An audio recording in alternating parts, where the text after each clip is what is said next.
pessoal, tudo bem? Meu nome é Ceciele, sou professora de matemática. Atualmente leciono na Escola Estadual Professor Orlando Donda e estou participando do projeto Enem Câmera Help. Nossas aulas serão divididas em 4 partes, tá? E nós vamos falar de diferentes assuntos relacionados à prova de matemática. E eu espero poder ajudá-los muito nessa trajetória rumo ao Enem, tá bom? Então, vamos lá para mais uma aula?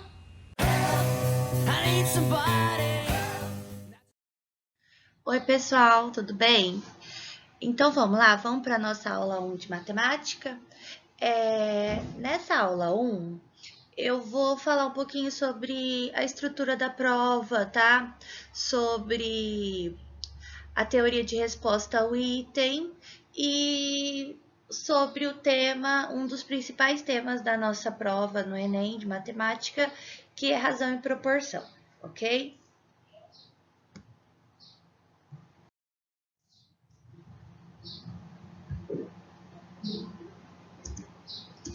Então vamos lá, gente.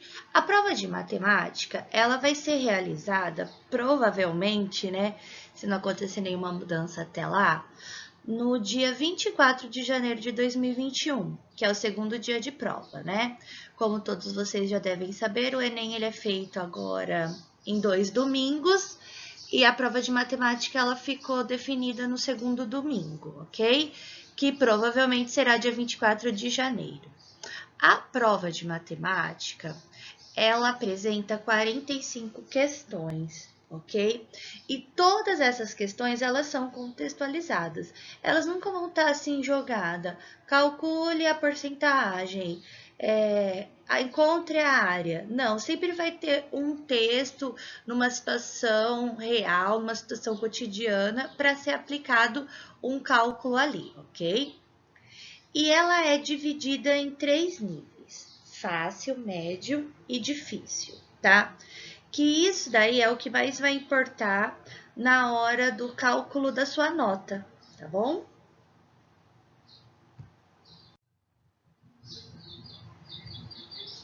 Dicas para enfrentar a matemática no Enem. Bom, aqui, pessoal, eu coloquei para vocês algumas dicas, tá? Eu vou falar aí um pouquinho sobre ela, tá? A principal dica de treinamento para a prova de matemática no Enem é você pegar as provas anteriores e estudar a partir dessas provas, tá?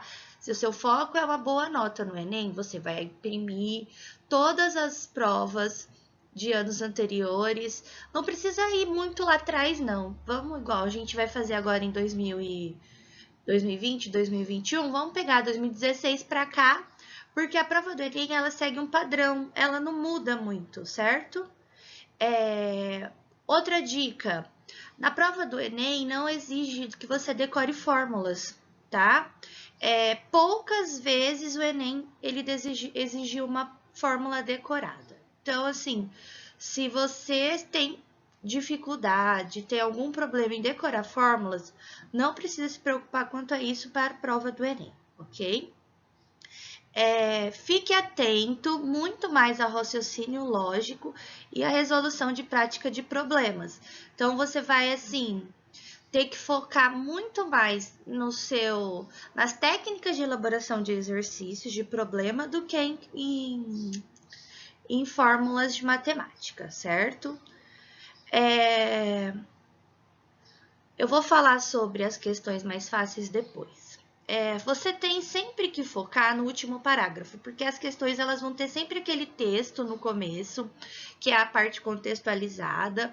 Às vezes lá nem vai ter tanta informação que você vai usar para os cálculos, tá?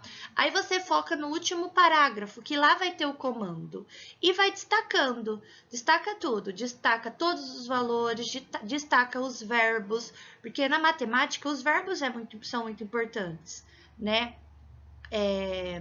Os verbos que eles vão indicar a ação, eles vão dar o comando, o que você deve fazer, tá? E ali tá falando, né? Resolver primeiramente as questões mais fáceis, rápidas. Vocês têm que focar nas questões fáceis. Por quê? Eu vou passar para o próximo slide, que eu acho que ali vai estar falando sobre a teoria de resposta ao item.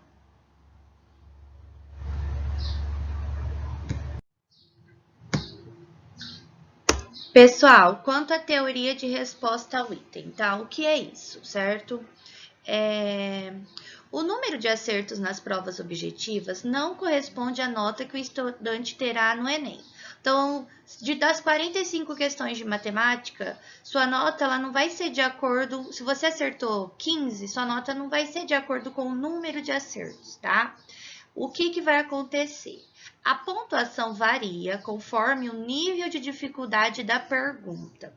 Quantas pessoas acertaram a questão e qual a probabilidade de acerto com o chute? Basicamente funciona assim. Você precisa acertar as questões consideradas de nível fácil, tá? Se você errar uma questão de nível fácil, sua pontuação ela baixa, tá? De repente você acertou no chute uma difícil e você errou em alguma coisinha lá no cálculo de uma questão fácil. Então, isso vai abaixar muito a sua nota. Então, a gente tem que focar nas questões de nível fácil para aumentar a nossa pontuação, certo?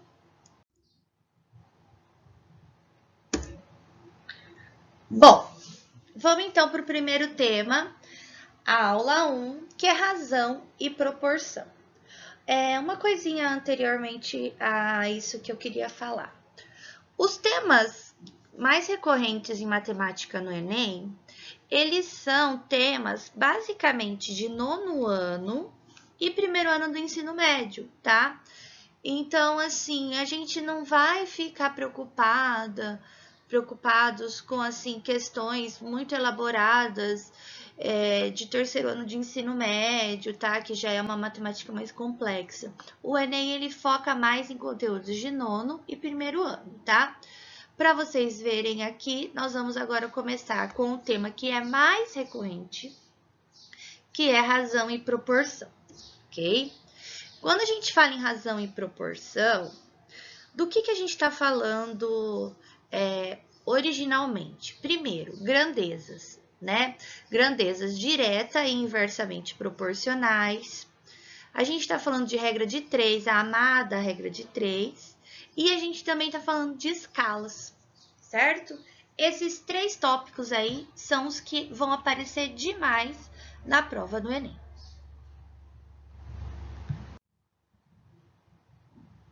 Pessoal, a gente vai começar a nossa aula fazendo da seguinte forma. Eu escolhi exercícios do Enem 2018 e 2019. E dentro desses exercícios, eu vou explicar tanto teoria quanto prática, ok? Que eu acho mais fácil. A gente usa um exercício e fala de várias coisas. Bom, vamos lá. Peguei esse exercício do Enem 2019, tá? Acompanha comigo a leitura. Vou pegar uma canetinha aqui.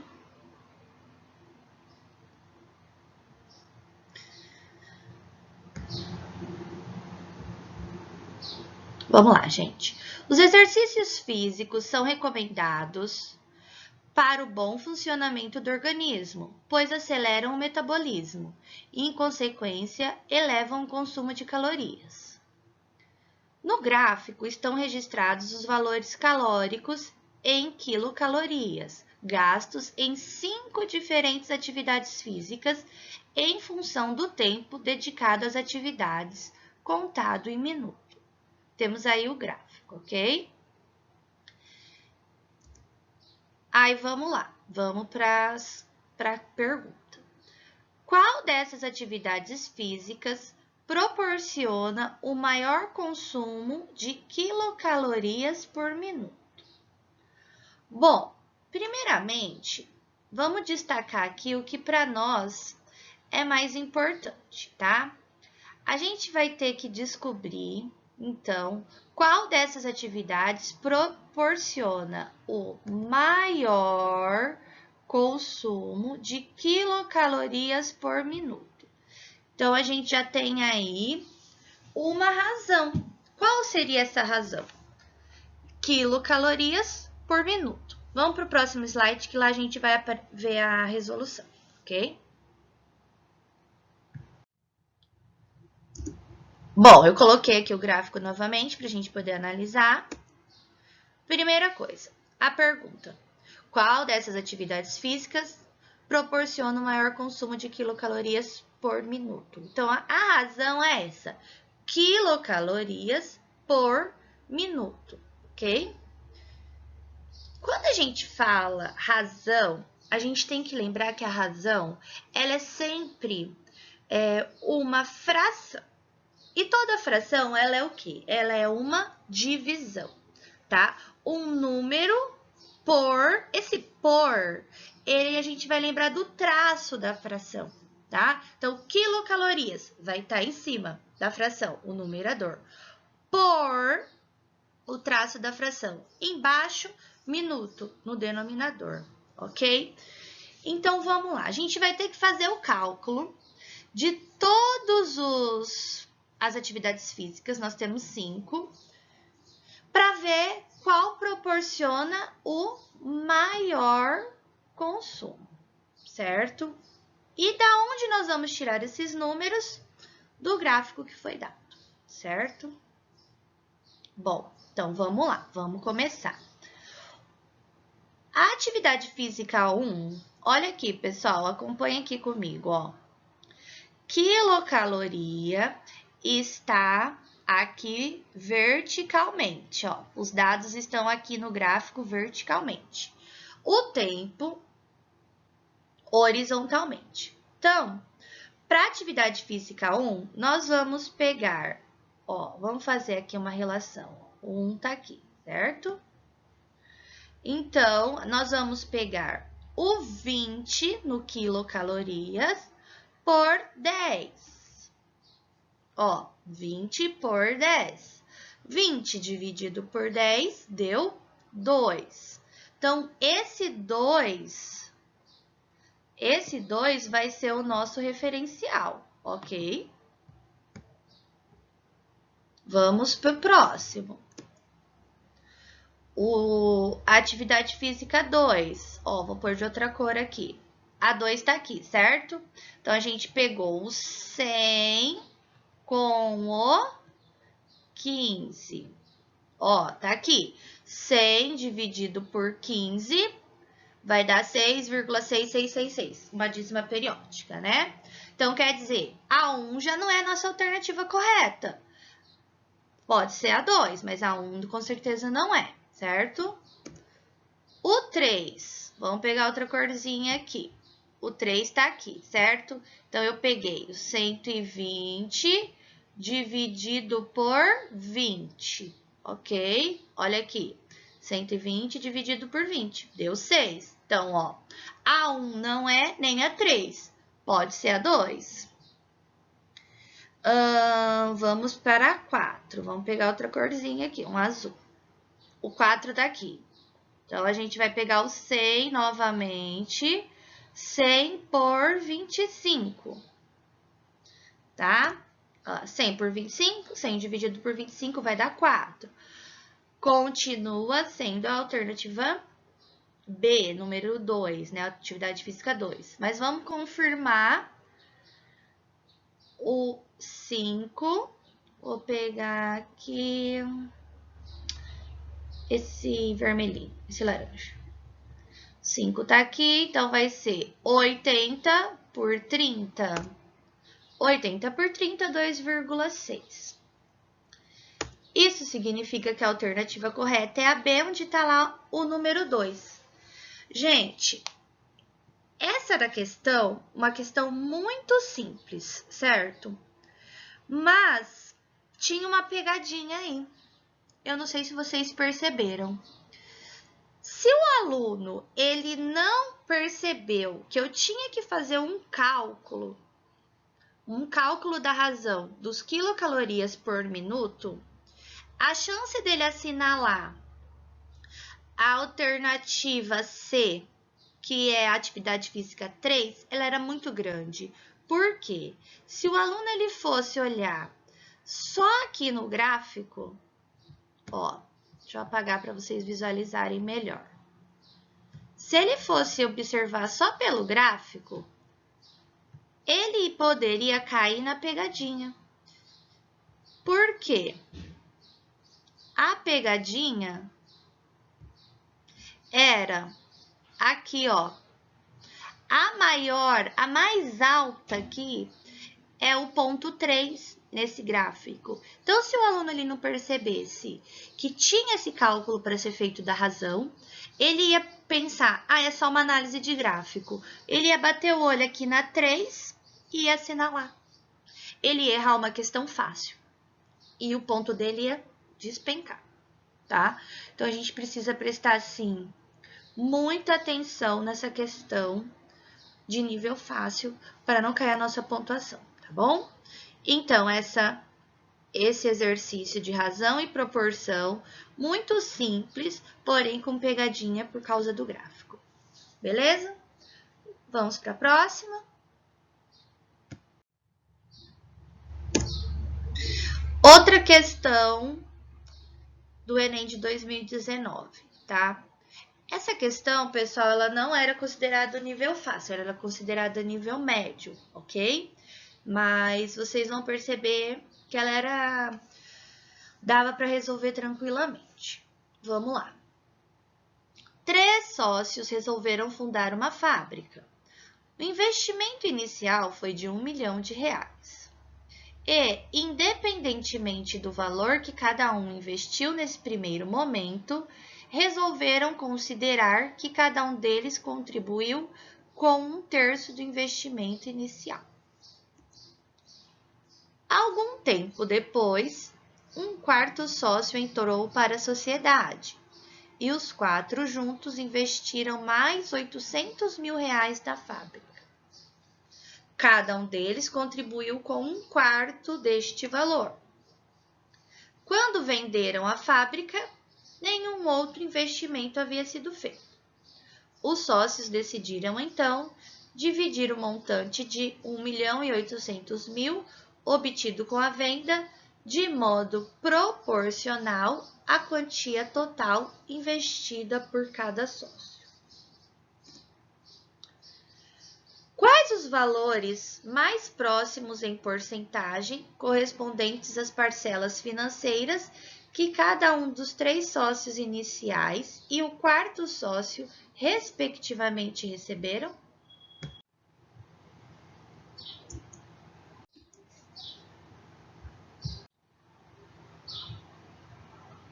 Vamos lá, pessoal.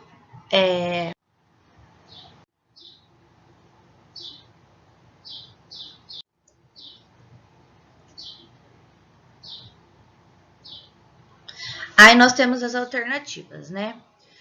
Bom, vamos refletir um pouquinho, porque qual é o problema desse exercício para começar? O tamanho do texto, né? A maioria dos alunos, quando vê um exercício com esse texto grande, ele já vai fugir um pouquinho dele, tá bom? Mas se a gente organizar bem as nossas informações, a gente consegue resolver ele tranquilamente. Então, vamos entender o que aconteceu, certo? 3 sócios resolveram abrir uma fábrica, certo?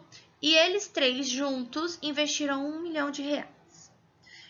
Então, eles dividiram esse investimento por 3, 1/3. Cada um contribuiu com 1/3. Então, 1/3 a gente divide por 3 e cada um deu uma parte. Certo? Depois, o que aconteceu? Então, vamos marcar aqui o que a gente entendeu. Então, ó, 3 sócios investiram R$1 milhão e cada um com 1/3 do investimento inicial. Um tempo depois, um quarto sócio entrou e os 4 juntos investiram mais R$800 mil nessa fábrica. Cada um deles contribuiu com 1/4 desse valor, certo? Então, no total foi investido R$1.800.000. Só que 3 sócios investiram mais dinheiro, o quarto sócio investiu menos, tá? Por isso que esses valores aqui, correspondente a porcentagens, eles serão diferentes, tá? O primeiro valor é referente a cada um dos 3 sócios e o segundo valor é referente ao quarto sócio. Então, vamos lá para o próximo slide com as informações. Bom, coloquei as informações aqui, tá? Investimento inicial, 1 milhão. Um tempo depois, um quarto sócio entrou e os 4 juntos investiram mais 800 mil. Eles decidiram vender a empresa e o montante de 1.800.000 foi dividido de modo proporcional a cada sócio. E a pergunta: quais os valores mais próximos em porcentagem correspondentes às parcelas financeiras que cada um dos 3 sócios iniciais e o quarto sócio, respectivamente, receberam? Bom, vamos lá, vamos começar. Tem vários cálculozinhos aí. Primeiro, tá? A gente vai colocar aqui, a gente vai descobrir quanto cada um investiu, tá? Então, no primeiro caso, os 3 sócios inicial, os 3 sócios iniciais, cada um contribuiu com 1 milhão. Então, 1 milhão dividido por 3 vai dar aproximadamente R$333.333,33. Aí, no segundo investimento, a gente vai pegar esse 800 mil e dividir em 4. Então, cada um, no segundo momento, investiu 200 mil. Então, ó, perceberam o que eu fui fazendo? Primeiro aqui eu descobri o valor que cada um contribuiu no primeiro momento, quando tinha só 3. Agora, o valor que cada contribuiu no segundo momento, quando tinha os 4. Bom, logo, cada um dos 3 sócios iniciais investiu 333 mais os 200 mil, que vai dar um total de R$533.333. Então, o que a gente tem que calcular agora, gente? É aí que vem a parte da proporção, tá? A gente vai calcular agora aqui. A gente pode usar a regra de 3. A maioria dos alunos gosta de usar a regra de 3, tá? Aqui você poderia fazer assim. O problema é que os números são chatos, tá? Você poderia fazer... eu vou tentar usar essa caneta aqui, gente. Vamos ver se vai sair alguma coisa. Aqui a gente podia fazer uma regra de 3 assim, ó. Se 1 milhão e 8... não vai dar, gente. Não vai dar. Não vai dar. Mas, enfim, você poderia ter feito assim, ó. 1.800.000 corresponde ao meu 100%. Então, 533 mil corresponde a quantos por cento? Aí a gente tem a nossa regra de 3. Multiplique em cruz e vamos achar esse valor. Esse valor que a gente achar vai ser a resposta, a primeira resposta lá nas alternativas respectivamente, certo? Bom, isso é a regra de 3 que vocês gostam muito de usar. Agora, vai dar também fazendo o que tá aqui, ó, pessoal. Eu peguei esse valor. Opa, aqui faltou. Aqui tem alguma coisinha errada. Eu vou ter que arrumar aqui que tem 3 a mais aqui, tá? Mas tá... Enfim, eu vou pegar esse valor, dividir por 1.800.000 e essa divisão que vocês vão ter que fazer meio que na raça vai dar aproximadamente 29,63, certo? Que vai ser a primeira lá das alternativas. E o segundo valor, que é 200 mil, eu vou dividir por 1.800.000, vai dar aproximadamente 11,11.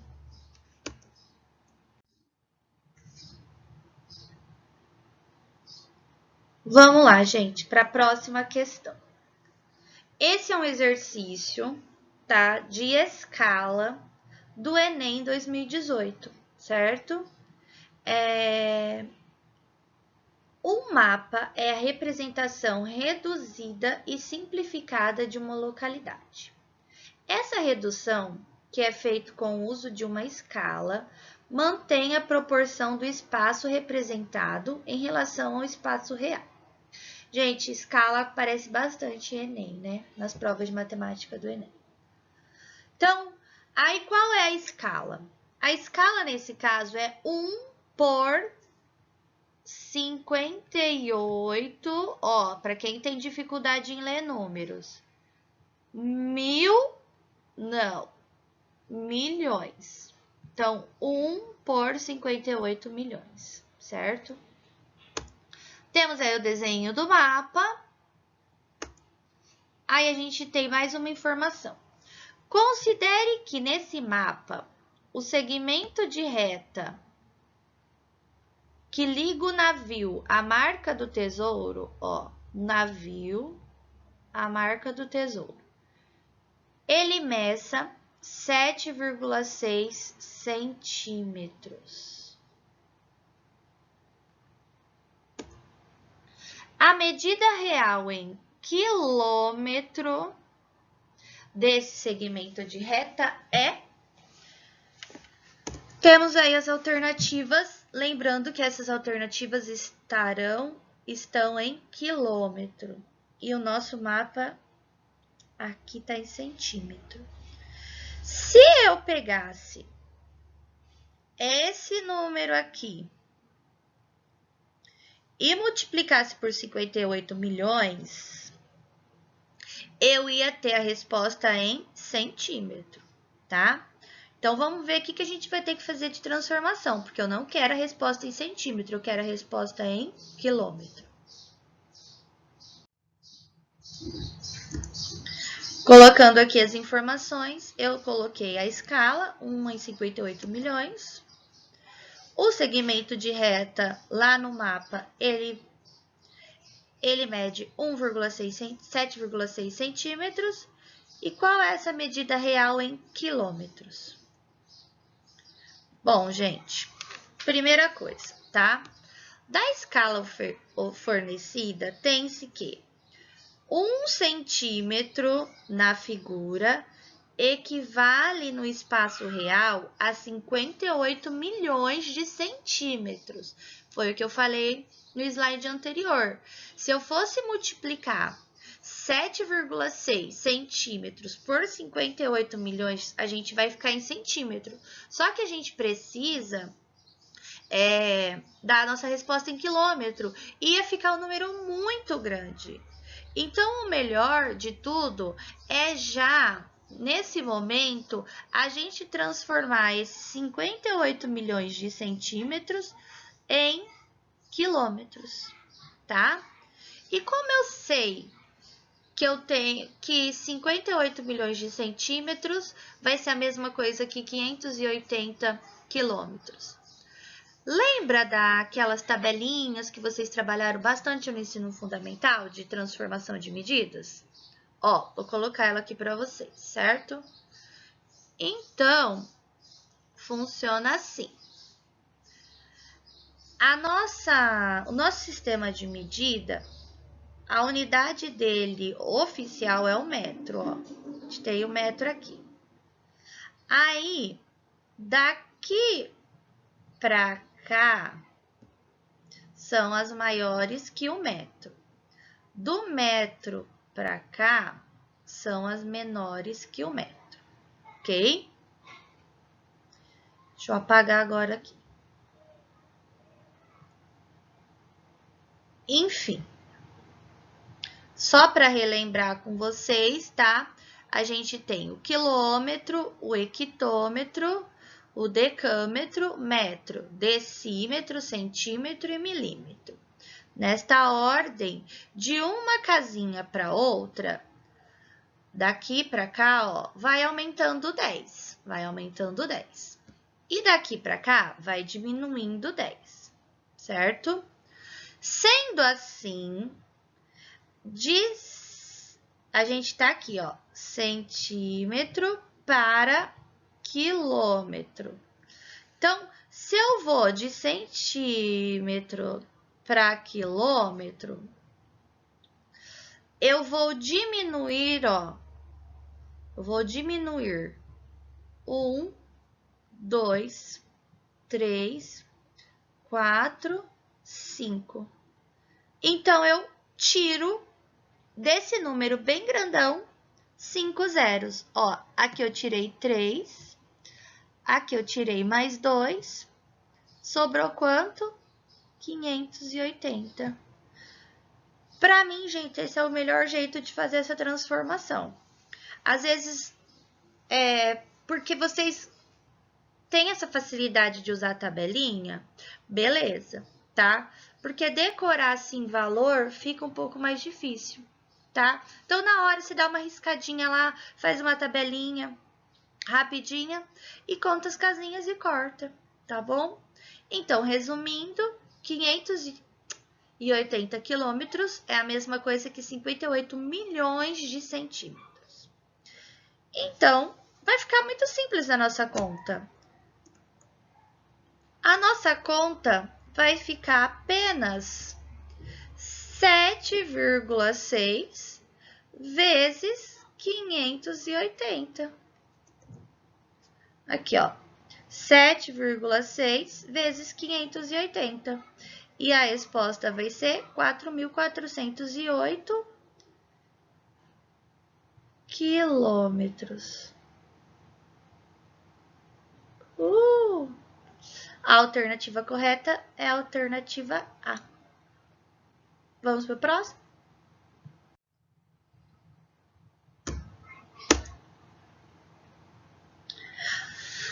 Gente, esse daqui também é um exercício de nível muito fácil, de razão e proporção. Vamos lá, Enem 2018.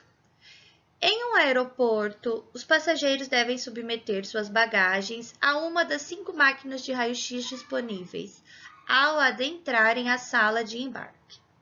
Num dado instante, o tempo gasto por essas máquinas para escanear a bagagem de cada passageiro e o número de pessoas presentes em cada fila estão apresentados em um painel como mostrado na figura. Temos a figura aí, ó. Na máquina 1, nessa fila da máquina 1, ela tem 5 pessoas. Só para vocês entenderem aqui, ó. Lá na máquina 1 tem 5 pessoas. E a máquina 1, ela demora 35 segundos para analisar cada bagagem, tá? Então,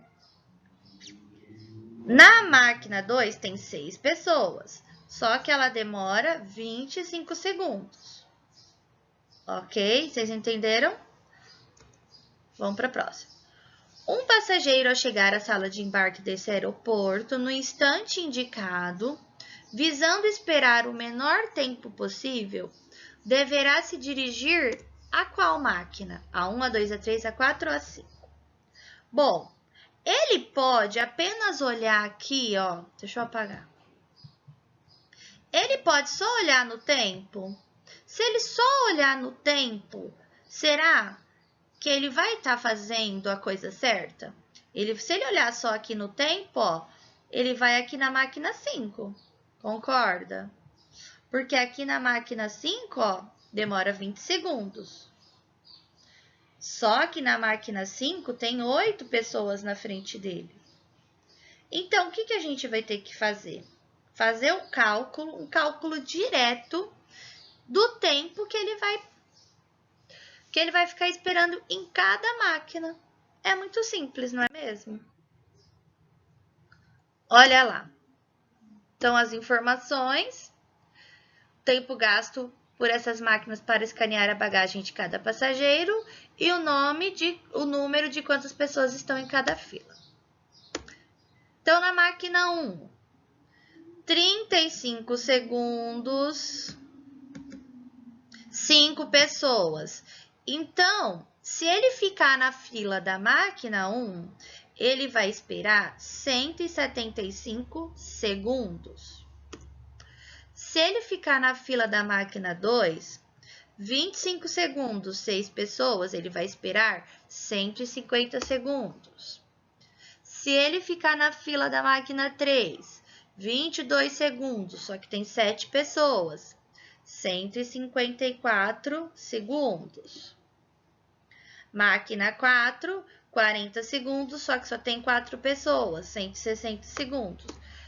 E por fim, a máquina 5, 20 segundos, mas tem 8 pessoas, então vai dar 160 segundos. Bom, como a intenção dele e de todo mundo é ir mais rápido, né? Qual vai ser a melhor alternativa aqui para ele? Ele ir na fila da máquina 2. Por quê? Menor tempo, ó, 150 segundos. Então, a alternativa correta vai ser a letra B, certo? Mas, olha, esse exercício, ele foi muito simples. Mas a pegadinha estava onde, gente? Às vezes o estudante, ele só para olhar o tempo. Porque como a pergunta é referente ao tempo, ele lá nas alternativas, lá no desenho, ele olha o tempo. Aí ele ia colocar o quê? Máquina 5 e ia errar. Certo? Proporcionalidade direta.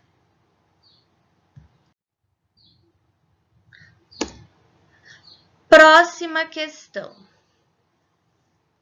Essa daqui, gente, também tem várias transformações, tá? Por isso que razão e proporção é um tema, assim, de nono ano, de ensino fundamental, só que ele exige bastante conhecimento por conta das transformações de unidades de medidas, se a grandeza é diretamente proporcional ou inversamente proporcional, tá? Então, vamos acompanhar aqui esse exercício do Enem de 2019. A bula de um antibiótico infantil, fabricado na forma de xarope, recomendam que sejam ministrados diariamente, no máximo 500 mg desse medicamento para cada quilograma de massa do paciente. Um pediatra prescreveu a dosagem máxima desse antibiótico para ser ministrada diariamente a uma criança de 20 quilos, pelo período de 5 dias. Esse medicamento pode ser comprado em frascos de 10 ml, 50 ml, 100 ml, 250 ml e 500 ml. Os pais dessa criança decidiram comprar a quantidade exata de medicamento que precisará ser ministrada no tratamento, evitando a sobra de medicamento. Considere que 1 grama desse medicamento ocupe o volume de 1 centímetro cúbico. A capacidade do frasco em mililitro, quer dizer, em ml, que esses pais deverão comprar é... Então, a gente tem aí todas as alternativas que tem aqui disponíveis para comprar o frasco desse antibiótico. Bom, gente, vamos analisar esse exercício. Um exercício aparentemente difícil, né? Um texto grande, fala de miligrama, fala de quilo, fala de grama, fala de centímetro cúbico, fala de um monte de medida, de unidade de medida, né? Eu vou explicar então aqui para vocês uma coisinha. Quando um médico ele receita uma medicação para uma criança ou para o adulto, a primeira coisa que ele pergunta é qual o peso da pessoa que vai tomar aquela medicação. Porque dependendo do peso do paciente, precisa de uma dosagem ou maior ou menor, tá? Então, nesse caso, o peso dessa criança é 20 quilos, tá? Então, ele... E tá falando, ó, vamos anotar aqui, ó, o peso da criança é 20 quilos. Ele vai tomar num período de 5 dias esse medicamento. O médico prescreveu a dosagem máxima. E aqui, anteriormente a isso, falou que o máximo é 500 miligramas para cada quilo de massa do paciente. 500 miligramas para cada quilo de massa do paciente. Bom, vamos lá para o outro slide, que lá eu coloquei direitinho as informações desse problema, tá? Primeiro, o paciente pesa 20 quilos. Segundo, essa informação é importante, ó. Ele vai consumir 500 miligramas por dia por quilo. 500 miligramas é a mesma coisa que meia grama, tá? Essa informação ela vai ser importante. Depois, então, ele vai consumir 500 miligramas, que é a mesma coisa que 0,5 gramas, por quilo. Então, eu vou multiplicar aqui.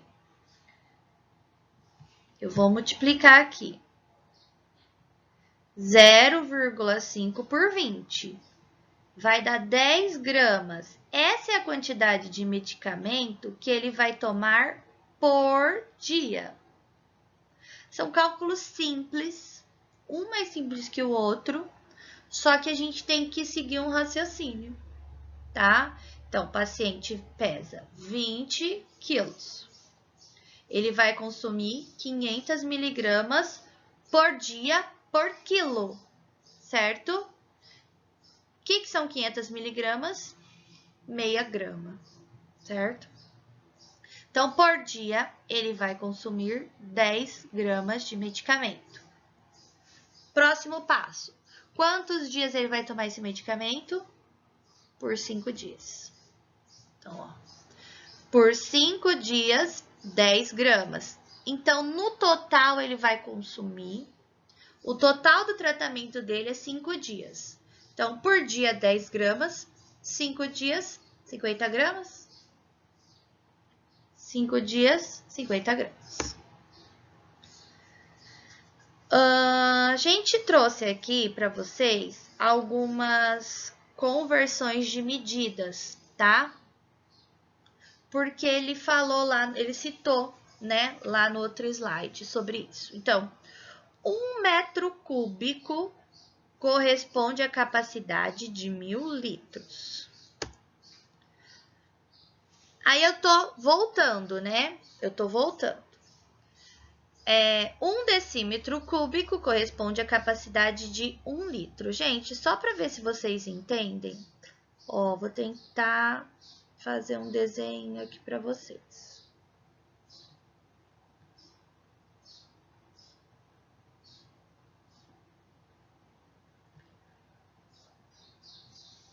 Ó, 1 metro cúbico, tá? 1 metro cúbico significa que imagina uma caixinha, tá? Uma caixinha não vai ser grande porque tem 1 metro. Com as dimensões dela sendo 1 metro, ela tem aqui, ó, 1 metro aqui. Ela tem, ó, 1 metro de largura. Ela vai ter 1 metro de altura e 1 metro de profundidade. Se eu pegar uma caixa que tenha 1 metro, todas as dimensões dela tenham 1 metro, lá dentro vai ter a capacidade para armazenar 1000 litros de algum líquido, certo? Agora a gente vai para essa próxima aqui, ó. Vou falar sobre isso. 1 decímetro cúbico. O que é 1 decímetro, gente? 1 decímetro são 10 centímetros. Então, imagina uma caixinha, um cubinho de 10 centímetros todos os lados. Todos os lados têm 10 centímetros. Tem 10 centímetros na frente, tem 10 centímetros de altura, tem 10 centímetros de profundidade. Um cubinho, uma caixinha de 10 centímetros, tem capacidade para colocar lá dentro um litro de um líquido qualquer, certo? Agora, 1 centímetro cúbico. Agora a gente já vai pegar uma caixinha menorzinha, com as dimensões todas, com 1 centímetro. Ela é bem pequenininha, não é? Tá imaginando? Tá conseguindo imaginar? Eu comecei com uma caixona de 1 metro, peguei uma menor de 10 centímetros, agora eu tô com uma caixinha de 1 centímetro. 1 centímetro cúbico. Por que cúbico? Por que tem esse 3? Porque tem 3 dimensões essa caixinha, tá? Comprimento, altura e largura. Uma caixinha de 1 centímetro cúbico, lá dentro cabe 1 ml, tá? Só para ver se vocês enxergam melhor isso tudo. Enfim, tá? 1 centímetro cúbico, que é essa caixinha pequenininha, que cabe 1 ml de algum líquido lá dentro, na verdade, também é correspondente a 1 grama, certo? Por que eu falei tudo isso? Porque eu quero comprar uma medicação num total de 50 gramas. Então, grama e ml vai ter a mesma relação. Então, eu preciso 50 gramas, 50 ml, que é a resposta do nosso exercício. A alternativa correta, a alternativa B. Pessoal, eu vou parar por aqui essa aula 1, porque já deu o meu tempo, certo? Eu vou passar 4 aulas para vocês, vários temas, tá bom? E na última aula eu vou tentar fazer uma retomada.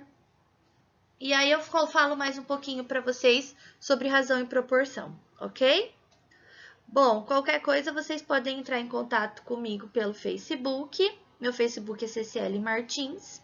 E tirar as dúvidas, alguma dúvida referente a essa aula. Beleza? Tchau, tchau, pessoal!